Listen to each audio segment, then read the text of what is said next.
I know it's been a while since I've made any videos, but here's some J-series valve covers that I've shaved all the holes that it does not need and smoothed out, blocked it by hand, primed it with epoxy, and then 2K, of course, blocked it until I was happy with it and reprime if necessary.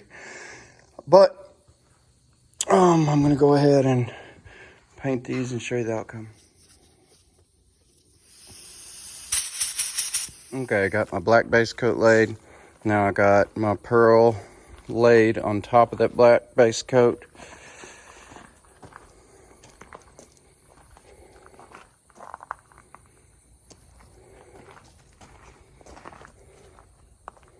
I love this color, so pretty.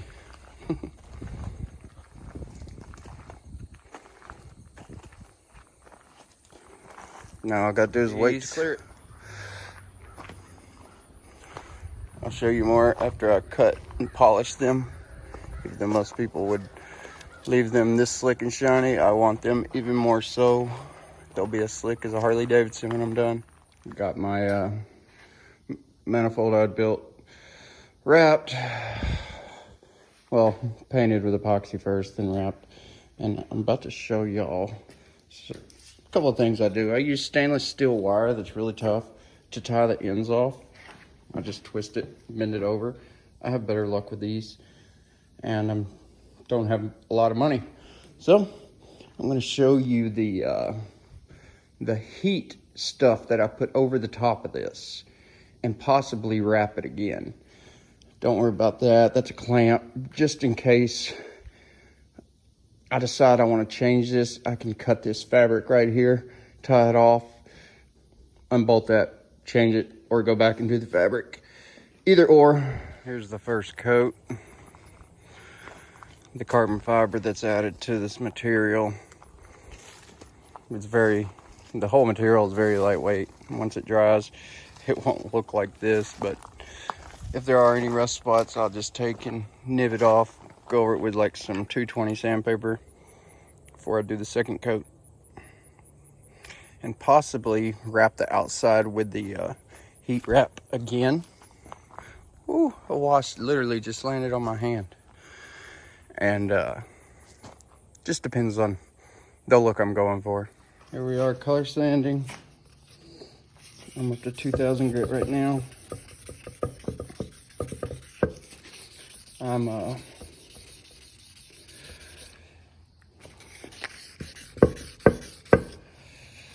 gonna get it to looking like this one that I finished off with 3000 before I buff it. Of course, I couldn't go without painting these. If I can get some light somewhere, it's like go green to purple. Show you in a minute.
Of course, did the back side.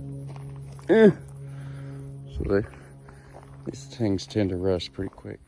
Shaved all the holes, all the vent holes and whatnot. These extra holes that were on top here, shaved down the sides, shaved the top so we don't have those stupid ugly things. There's a lot done here that most people probably wouldn't notice. give you more video as soon as I get things tore apart, put back together. And that was some work right there. Sandblasting, cleaning, sandblasting, media blasting, blah, blah, cleaning, drying, spraying with all that ceramic coat. Got a few things done. Got my motor mounts. Got my pistons ceramic coated on top. Got the super slick all the way around. I'm using 2015 rods because they seem to be a much better rod.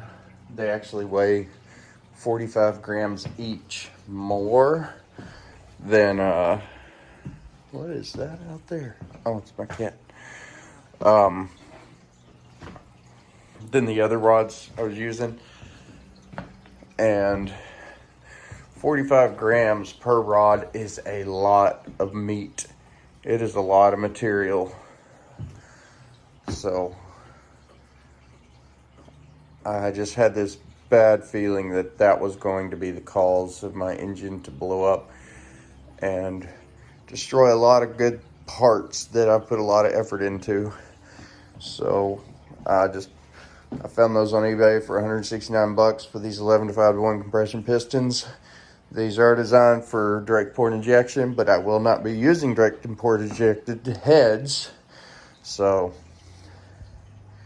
I'll go in more detail about all that later. My fuel filter came in, so that's cool.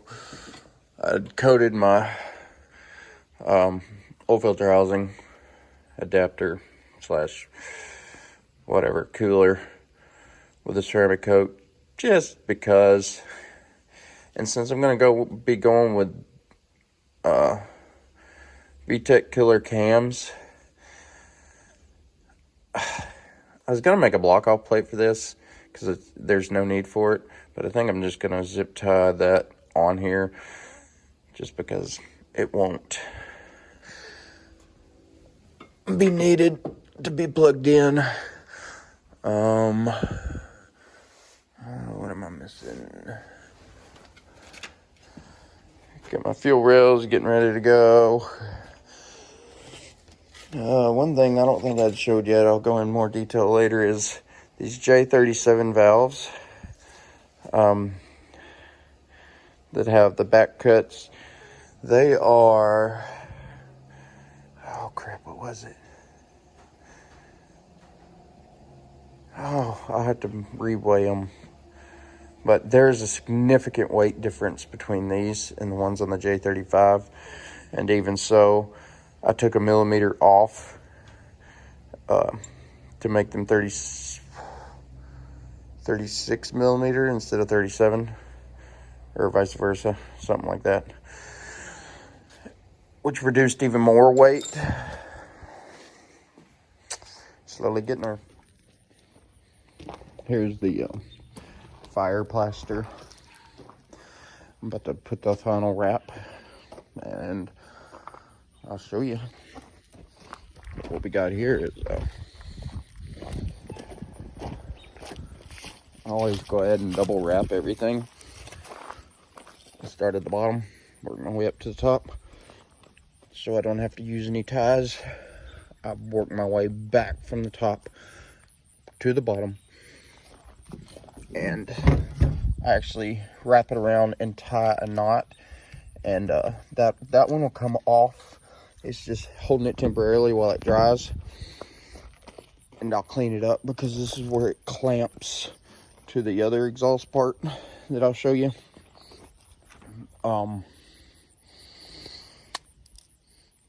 But once it gets dry, I'll put the black outer coat on it. Getting my next roll ready. Just got that rolled up out there. And I know some of y'all are probably thinking, man, that's way overkill. But it really isn't. And it's like this header wrap. People, you see videos showing it destroyed their exhaust. Well, if you don't do it correctly, yes, it will rust your exhaust out. That's why you first coat it, etc., etc., etc. Nowadays, in this day and age, there is absolutely no reason why anybody should not be able to figure anything out with all the information at our fingertips. It's pure laziness if you don't. If you do it wrong, it's your own fault. That's all it is nowadays. Because there's plenty of information, plenty of experts out there. Got to get ready to do this one. It's going to be a little tricky, but no big deal. But basically, shoot. I've been in this game long enough that I know the difference between building a fun weekend car versus building something that's dependable, high power, and a daily driver. It's completely different. It's like building a restoration versus a paint job. You want something that's going to last, or you want something that just looks good now or drives good now but won't last. And everything I'm doing is so that hopefully I'll get 150,000, 200,000 miles out of this thing at high power level. Got my pistons coated, super slick, ceramic coat, all that good stuff. I got to thinking, this super slick should really be a last resort, like catastrophic last resort to keep the piston from hitting the sidewall. And for that to happen, if I put lines in it like I did here, it gives a lip, something for the oil to hold on to, so that the oil will cushion the piston slap before this ever hits. Like I say, this is being built to last. Overkill, maybe. I don't think so, but to each their own. That's hot.